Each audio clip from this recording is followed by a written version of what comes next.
Бишкекте биринчи Евразиялык экономикалык форум башталды. Иш-чаранын ачылышында министрлер кабинетинин төрагасы Акылбек Жапаров сөз сүйлөдү.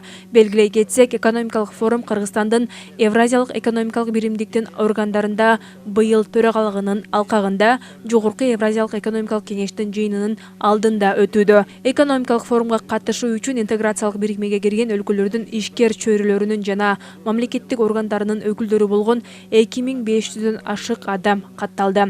Форумда Евразия экономикалык кеңешинин алкагында транспорттук энергетикалык инфраструктуранын мындан ары өнүктүрүү, каржы банк саясаты, өнөр жай тармагындагы кызматташтык, санарип жана жаштарга багытталган күндүн темалары, электрондук соода жүгүртүү жана кызматташуунун жаңы ыкмалары боюнча талкуулар пландаштырылууда.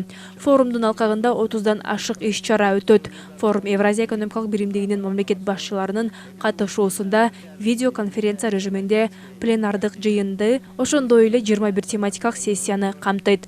Иш-чаранын алдында Евразиялык экономикалык кеңешке кирген өлкөлөрдүн жогорку окуу жайларынын ректорлору жана интеграциялык бирикменин энергетика, транспорт, бажы бөлүмдөрүнүн жетекчилеринин жолугушуулары күтүлүүдө.